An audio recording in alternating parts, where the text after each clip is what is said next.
Subject language and communication में 1.5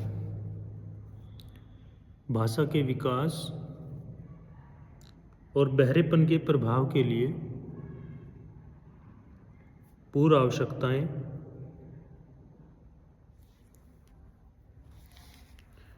कि जो भाषा का विकास है उसकी जो पूर्व आवश्यकताएं हैं वो क्या है। भाषा की पूर्व आवश्यकताओं के लिए पहला कदम क्या है, वो चीज़ें यहाँ पे आ जाती हैं। जैसे कि बच्चा अगर एक स्टार्टिंग में क्या करता है, बच्चे चेहरे के हाव भाव से, स्पर्श के माध्यम से, आंखों के संपर्क से माध्यम से क्या करते हैं, बातचीत करते हैं, संवाद करते हैं। तो पूर्व आवश्यकता के घटक जो होते हैं, जो इसमें जो फैक्टर हैं हमारे, वो क्या है, क्या शामिल फैक्टर हैं, वो चीज़ें यहाँ पे डिस्कस की जा सकती हैं। जैसे आंखों से संपर्क बनाना है। दूसरा आंखों से संपर्क करना और सुनना, ठीक है ना। कि बच्चे क्या करता है कि उसकी एक चीज़ होती है कि अगर जो चीज़ें वो पहचानता है ना पहले से, जिससे वो परिचित है। जैसे बच्चा मदर से परिचित है तो बच्चा क्या करेगा, मदर की अगर आवाज़ उसको सुनाई देती है ना, तो पैरों की अगर वो बच्चों को आवाज़ सुनाई दे रही है तो पहचान लगी कि हाँ मेरी मदर आ रही है, मेरी माँ आ रही है, ठीक है। तो बच्चा क्या है, वो बच्चा सबसे ज़्यादा माँ की पहचान करता है क्योंकि वो उससे अटैचमेंट है। दूसरी इसमें आ जाएगी, अगर यहाँ पे बात करते हैं तो बच्चा आवाज़ से भी पता चलाता है। जैसे अगर बोल रही है तो माँ पता चल जाएगा बच्चे को कि हाँ मेरी माँ बोल रही है, आ रही है, आवाज़ लगा रही है। तो ये चीज़ें इसमें हो जाती कि बच्चों की आंखों से संपर्क करना और सुनना। दूसरा हो जाता है सामाजिक मुस्कान। सामाजिक मुस्कान क्या है, बच्चा माता पिता के साथ बातचीत करते समय क्या करता है, मुस्कुराना शुरू कर देता है। बच्चा क्या करता है, माता पिता से बातचीत करते समय क्या करता है, वे बारी बारी से आवाज़ क्रियाएं, मतलब बच्चे को आवाज़ लगते हो, बच्चे के हाव भाव, बच्चे के हाव भाव दिखने शुरू हो जाते हैं।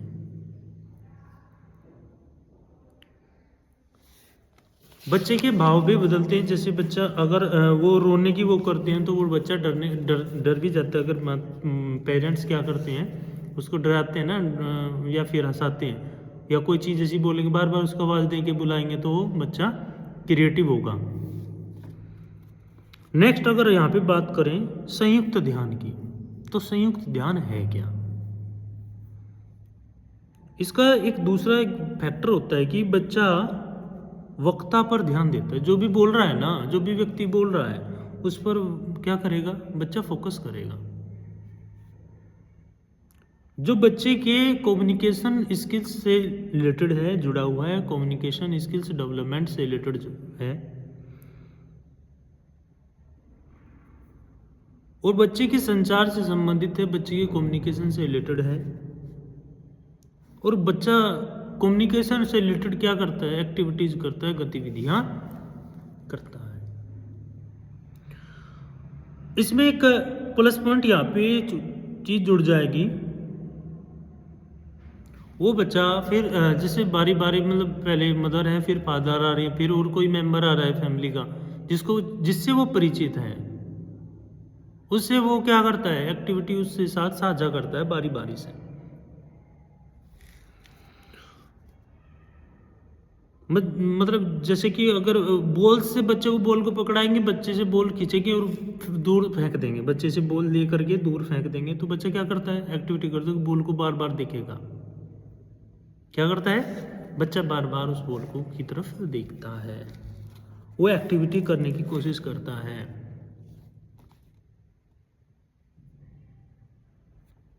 और जैसे जैसे कोई भी गतिविधियां उसके सामने होंगी, वो बच्चा उस चीज को फिर दोबारा करने की कोशिश करता है।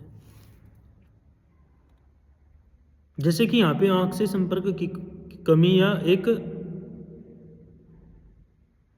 कि बच्चा कांटेक्ट नहीं कर पाया, तो मतलब बहुत बार क्या होता है कि अगर अपरिचित के पास बच्चा चला जाता है ना, तो बच्चा रोता है बहुत सारा, है ना। जब बच्चा रोएगा तो वो क्या है, कांटेक्ट नहीं कर पाएगा, वो एक कांटेक्ट वो नहीं कर पाता है कि आई कांटेक्ट वो बच्चे उससे कर पाए। क्यों? क्योंकि वो उसको नहीं जानता है। दूसरा है सामाजिक मुस्कान का अभाव, सोशल। बच्चा खुश नहीं होता है, मतलब सबसे थोड़ी खुश रहता है, वो एक अभाव, एक कमी है। ध्यान की कमी, बच्चा खेल नहीं रहा है, ध्यान नहीं लगा रहा है, ध्यान नहीं दे रहा है, तो क्या है, ध्यान की कमी। बच्चा खेल नहीं पा रहा है, कोई एक्टिविटी ही नहीं कर रहा है, तो खेल की कमी। क्योंकि जो लैंग्वेज डेवलपमेंट प्रोसेस है वो एक स्ट्रिक्टली प्रोसेस है, जटिल प्रक्रिया है, लेकिन बचपन से शुरू होकर के जो और एडोलसेंस स्टेज तक वो चीज़ें चलती रहती हैं। क्योंकि व्यक्ति पर्सन के जो लाइफ प्रोसीजर है सारा टोटल, वो व्यक्ति बचपन से शुरू होकर के एक व्यक्ति के जवान होने तक की प्रक्रिया से जुड़ा हुआ है, जिसमें लैंग्वेज लर्निंग को इंक्लूड किया जाता है,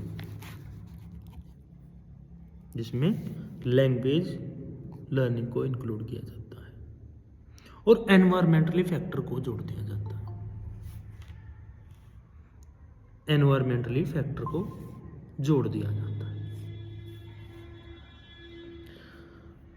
नेक्स्ट पॉइंट आ जाता है बायोलॉजिकल फैक्टर। जैविक कारक क्या होते हैं? फर्स्ट आ जाता है न्यूरोलॉजिकल, फर्स्ट आ जाएगा न्यूरोलॉजिकल। अब न्यूरोलॉजिकल क्या है? बच्चे के ह्यूमन ब्रेन डेवलपमेंट से जुड़ा हुआ पॉइंट है।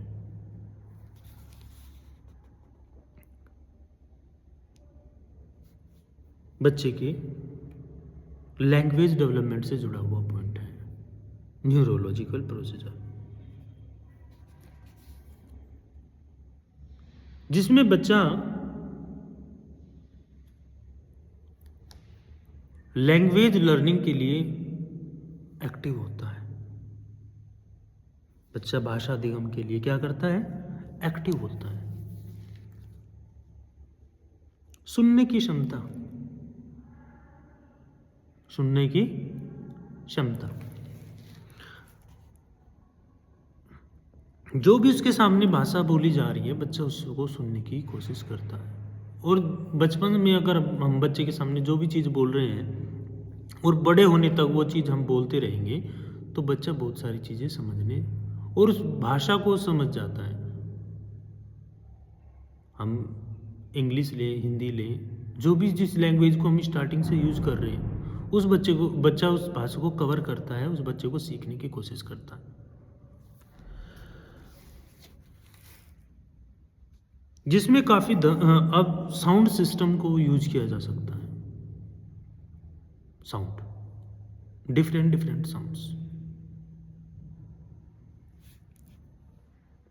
और उनके बीच एक अंतर को शामिल किया जा सकता है, एक अंतर को शामिल किया जा सकता है। मोटर स्किल्स, मोटर कौशल्स क्या है? अब मोटर स्किल से हम कोई चीज़ बता रहे हैं, कोई चीज़ बोल रहे हैं, वो कितनी इफेक्टिव है, ये सबसे ज़्यादा ज़रूरी है। अब हमने कोई चीज़ बोली, कोई शब्द बोला, क्योंकि उच्चारण करने के अलग अलग तरीके हैं, प्रोनाउंसिएशन का अलग अलग तरीका सभी का है। मैंने कभी भी बताते कि वोट है तो कोई वोट वाट कहता है, कोई कुछ कहता है। विटामिन होता है, विटामिन होता है, विटामिन, अलग अलग प्रोनाउंसिएशन निकलता है। सबका अलग अलग वो चीज़ें कोशिश करते हैं कि मैं ठीक हूँ, मैं ठीक हूँ। तो जो हमारा स्वर तंत्र होता है, उसको हम जिस शब्द पे हमें फोकस करना होता है, जिस शब्द को हमें बोलना होता है उस पे हम बहुत ही आराम से किसी चीज़ को कहते हैं। अगर हम जल्दी जल्दी में कोई वर्ड बोल देना तो उसमें मिस हो जाएगा वो। उसमें फिजिकल मूवमेंट भी होता है हमारे। हम जब कोई चीज़ बताते हैं तो फिजिकली मूवमेंट सबसे ज़्यादा इंक्लूड होता है। जैसे फिजिकली पार्ट भी हमारे इन्वॉल्व होते हैं, जैसे होठ है हमारे, जीभ है, स्वर है, तो ये क्या है, इंक्लूड होते हैं कि नहीं होते हैं। कोग्निटिव डेवलपमेंट, जिसमें मेमोरी, अटेंशन, ये चीज़ें आ जाएंगी। प्रॉब्लम सॉल्विंग, लैंग्वेज अंडरस्टैंडिंग, क्योंकि कोग्निटिव डेवलपमेंट में ये चीज़ें ज़रूर रहती हैं कि हाँ, बच्चे के भाषा विकास में उसकी स्मृति, उसका ध्यान, उसकी समस्या समाधान, ये चीज़ें भी जुड़ी हों।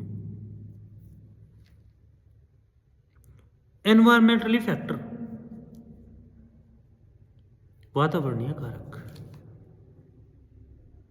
सोशल कॉन्टैक्ट,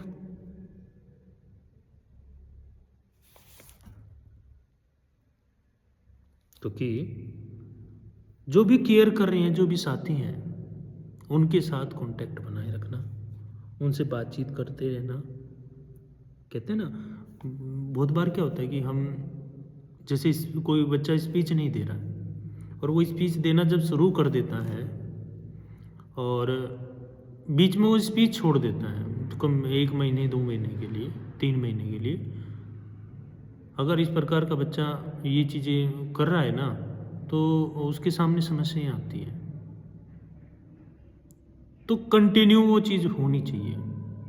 आज एक स्पीच हुई, कल भी होगी, परसों भी होगी, डेली होगी। अगर बीच में एक 1 मंथ का 2 मंथ का गैप हो गया तो बच्चा दिक्कत करता है। तो यहाँ पे जो एनवायरमेंटली जो फैक्टर है, वातावरणीय जो कारक है, यहाँ पे पर्यावरणीय जो कारक है, वो सीधा से यहाँ पे एक इफेक्ट डालता है कि अगर हम, ये कोई छोटा बच्चा है, अगर बराबर हम कांटेक्ट कर रहे हैं, को बातचीत कर रहे हैं, तो वो हमारे लिए फ़ायदेमंद है। जैसे कोई 2 बच्चे हैं आपस में खेल रहे हैं और वो रेगुलर खेल रहे हैं और बीच में उन्होंने 2 दिन या फिर 2 महीने के लिए, 3 महीने के लिए छोड़ दिया, तो वो मूवमेंट नहीं हो पाएगा ना, वो इतना कनेक्शन नहीं जुड़ पाएगा। तो ये चीज़ इसमें हो जाती है, क्योंकि भाषा जो बच्चा सीखता है वो सामाजिक संपर्क से भी सीखता है। भाषा के प्रति एक्सपोजर, भाषा के प्रति एक्सपोजर,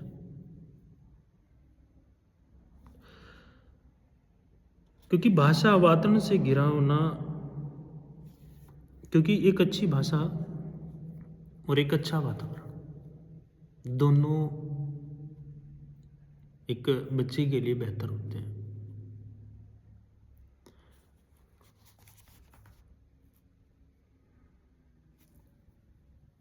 बच्चा बहुत सारी चीज़ों को सुनता है, बहुत सारी चीज़ों को देखता है। जब वो चीज़ें देखता है, जब वो सुनता है, तब वो उस चीज़ के प्रति अपनी एक्टिविटी करता है। जो भी उसको क्रियाएं करनी होगी वो करेगा।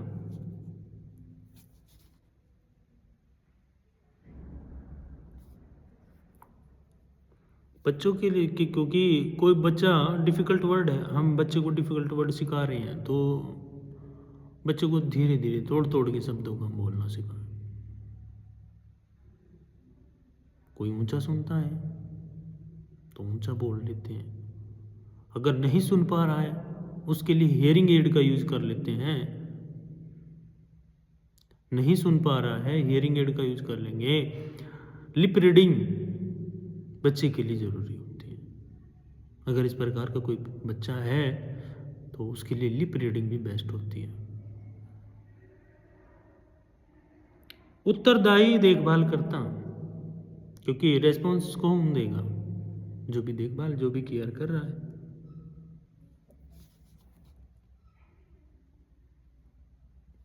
क्योंकि जो भी बच्चे की देख रेख करता है, जो भी बच्चे की केयर करता है, जो बच्चे की कम्युनिकेशन से रिलेटेड प्रयास करता है,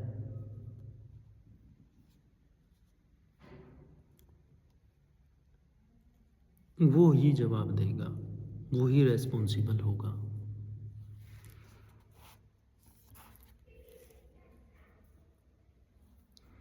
अब नेक्स्ट अगर यहाँ पे पॉइंट पे बात करें कि सांस्कृतिक और सामाजिक आर्थिक कारक, culture and social financial factor.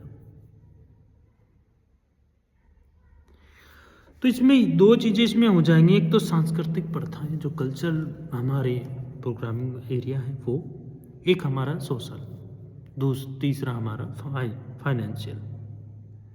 ये भी बच्चे को लैंग्वेज डेवलपमेंट को इफेक्टिव करती है।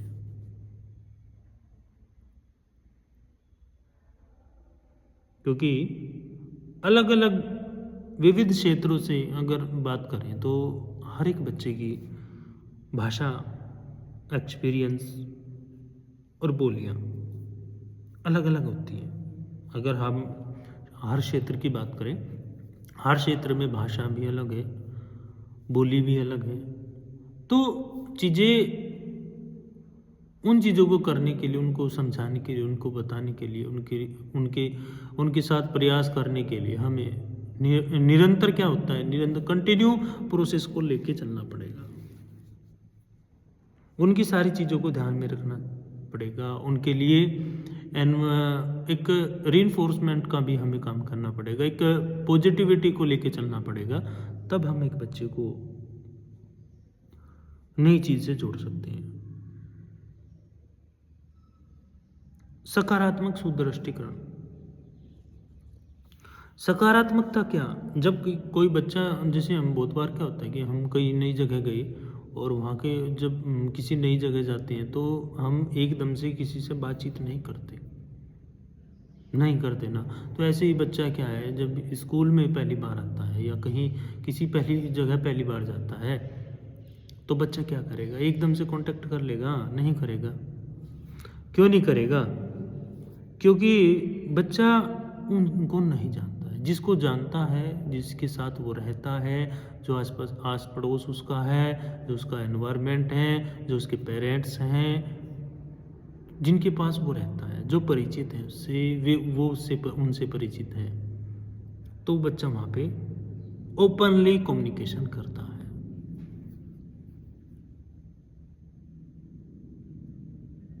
दूसरा, यहाँ पे अगर बच्चा ठीक है, कोई दिक्कत नहीं है, अगर बाहर जा रहा है, रेगुलरली बाहर जा रहा है, नियमित रूप से बाहर जा रहा है, तो वहाँ पे बच्चा कंटिन्यू उस चीज़ को करेगा।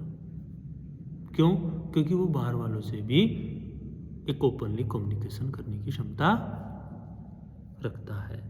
अगर जैसे जैसे अगर बच्चे को, बहुत बार क्या होता है कि बच्चा कम्युनिकेट नहीं कर पा रहा है, संवाद नहीं कर रहा है, तो क्या करेंगे? तो बच्चे को ध्यान में लेकर के, बच्चे की जो फीडबैक्स हैं उसको देख करके उस पर काम करेंगे। काम क्या करेंगे? बच्चे को, अगर कोई बच्चा है ना सही से नहीं बोल रहा है, कोई शब्द वो बीच में वो कर रहा है, तो हम उसको क्या करेंगे? मोटिवेट करेंगे, उसको बताएंगे, उसको समझाएंगे, बेटा ऐसे नहीं करना है, ऐसे करना था। उसको अच्छे से किसी चीज़ के लिए प्रिपेयर करेंगे।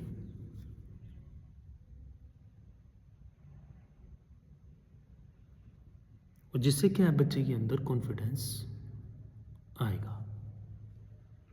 खेल के अवसर, बच्चे को क्या है ना, खेल के अवसरों से भी जोड़ना चाहिए।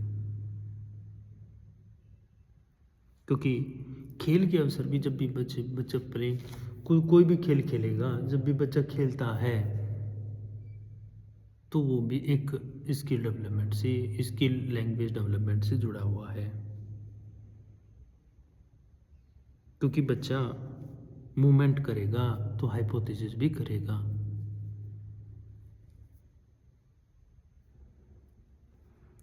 एजुकेशनल रिसर्च तो बच्चे को लेकर के हमें बहुत सारी चीज़ें, उसकी गुणवत्तापूर्वक शैली, प्री स्कूल्स प्रोग्रामिंग, उसकी लर्निंग से जोड़ देना चाहिए। बच्चे को क्या सिखाया जा रहा है, कितना सिखाया जा रहा है, एक दिन में हम बच्चे को क्या सिखा सकते हैं, कितना सिखा सकते हैं, वो मायने रखता है। वो उसकी जो गतिशीलता है, जो उसके काम करने के जो तरीके हैं, उसके बताने के तरीके हैं, उसके समझने के जो तरीके हैं, उस पर फोकस करना है।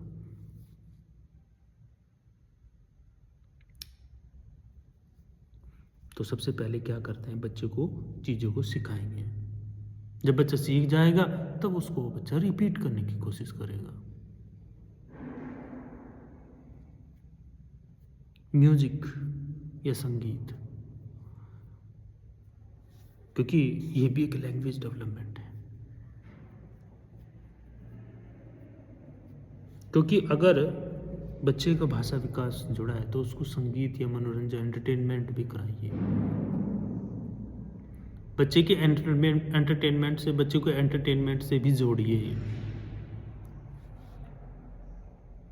भाषा के विकास के लिए जो एनवायरमेंटली फैक्टर हैं, वो बच्चे को कनेक्ट करने के लिए जो पॉलिसीज हैं, वो प्रोग्रामिंग है, वो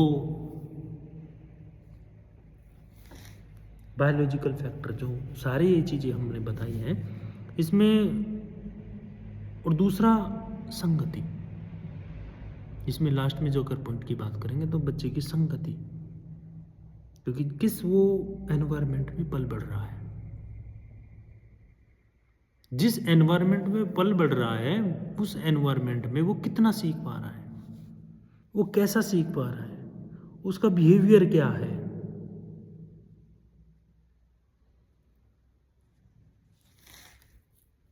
नेक्स्ट अगर यहाँ पे बात करें 1.5.2 की, तो यहाँ पे pre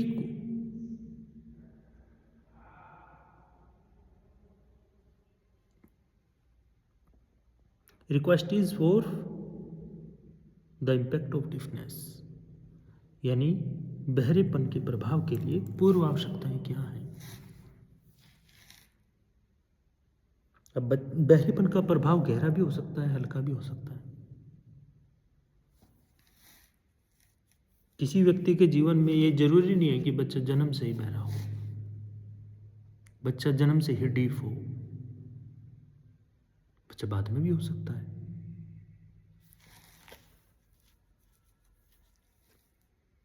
physically on environment, physically, social और कल्चरल, इन फैक्टर पे थिंकिंग करना बेस्ट है। सोचना, विचार करना, क्योंकि बच्चे की जो नीड है वो क्या है।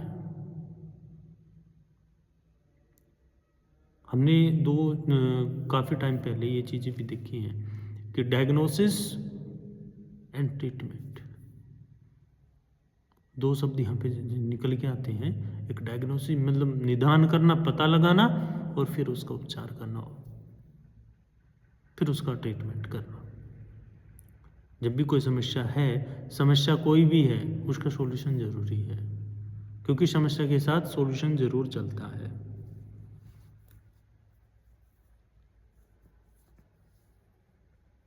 तो बधिर बच्चे के लिए, डीफनेस चाइल्ड के लिए, डीफ मैन के लिए क्या चीज़ें आ सकती है। सबसे पहला जो इसमें पॉइंट आ सकता है, शारीरिक आवश्यकताएं। शारीरिक आवश्यकताएं।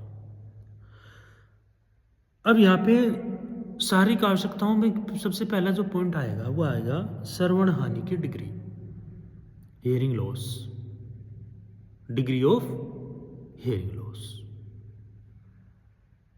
अब यहाँ पे निर्धारित ये करता है, जो रोल आता है निकल के, वो ये आता है कि श्रवण हानि की सीमा क्या है, उसकी डिग्री क्या है, कितने डिग्री का बच्चा जो है ना श्रवण ग्रसित है,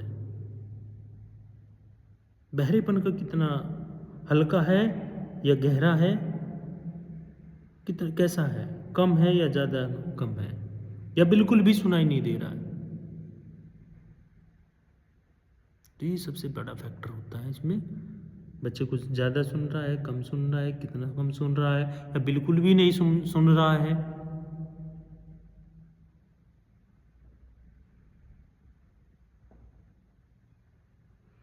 ये इम्पोर्टेंट होता है कि किस एज में बहरापन हो रहा है, डीफनेस जो हो रही है वो किस एज में हो रही है।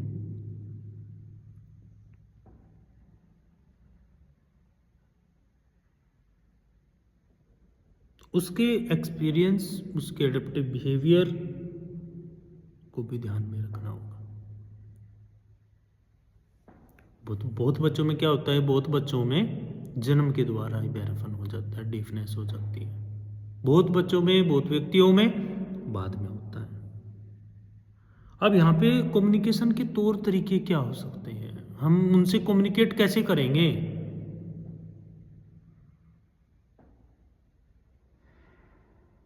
तो एक इम्पोर्टेंट फैक्टर यहाँ पे निकल के आता है, वो आता है जो लोग साइन लैंग्वेज यानी सांकेतिक भाषा, जैसे कि अमेरिकन साइन लैंग्वेज, या फिर आप British sign language, Indian sign language,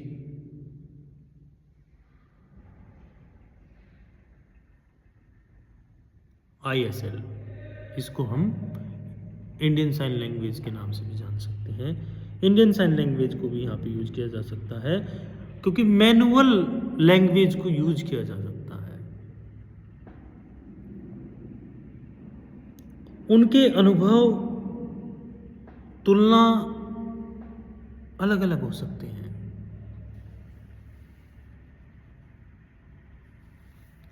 और सबसे ज़्यादा जो यहाँ पे बात कर रहे हैं वो ये हो सकती है लिप रीडिंग।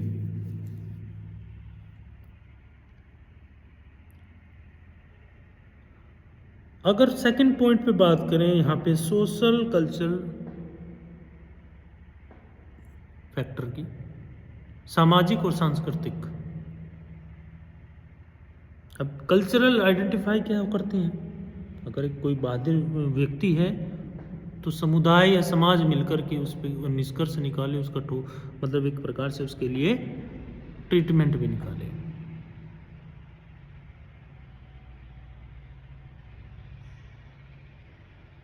तो अगर बाधिर व्यक्ति है, बाधिर बच्चा है, तो हम उसको एक संस्कृति, एक कल्चर से जोड़ देते हैं, बाधिर संस्कृति से। उनके लिए क्या चीज़ें होंगी, वो क्या बेनिफिट्स उनके लिए होंगे, वो चीज़ें निर्धारित होती हैं। और उसके लिए अलग अलग इफेक्टिव, अलग अलग प्रोग्रामिंग भी किए जा सकते हैं अवेयर के लिए। और लोगों को जागरूक किया जा सकता है, लोगों को समझाया जा सकता है, बताया जा सकता है, और काफ़ी चीज़ों से जोड़ा जा सकता है। सहायता प्रणालियाँ क्या है, हेल्प क्या कर सकते हैं। अब सहायता क्या हो सकती है, परिवार के में जो फैमिली मेंबर्स हैं, वो टीचर्स हैं, वो जो भी इस फील्ड में काम कर रहे हैं, वो स्टेक होल्डर्स जितने भी हैं, उनके लिए अर्ली इंटरवेंशन को भी यूज किया जा रहा है, और उनके लिए जो भी सर्विसेज हैं उन तक पहुंचाई जा सके। उनके लिए स्पीच थेरेपी, उसके लिए साइन लैंग्वेज इंस्ट्रक्शंस।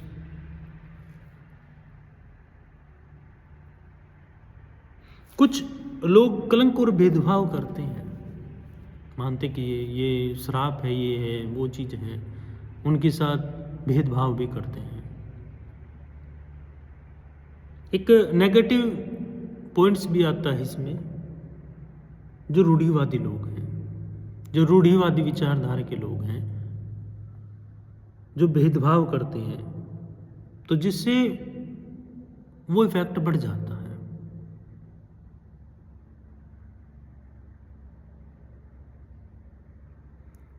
क्योंकि एक सोशल बैरियर्स वहाँ पे सामने आता है। एजुकेशन, उनके लिए स्पेशल एजुकेशन, उनके लिए विशेष संसाधन, उनके लिए एजुकेशनल प्रोग्रामिंग मेथड यूज कर सकते हैं। उनको एम्प्लॉयमेंट से जोड़ सकते हैं, रोजगार से जोड़ सकते हैं। उनके लिए जो योजनाएं हैं, जो क्रियान्वित योजनाएं हैं, उनके बारे में उसको बता सकते हैं।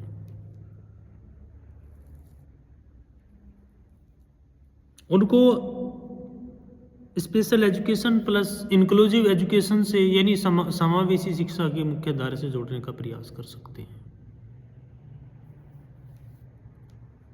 भाषा विकास, बच्चे की भाषा से रिलेटेड, बच्चे के भाषा विकास को बेहतर बनाने के लिए, उसके लिए कोग्निटिव फीचर्स को, संज्ञानात्मक विकास को सामने लाया जाएगा।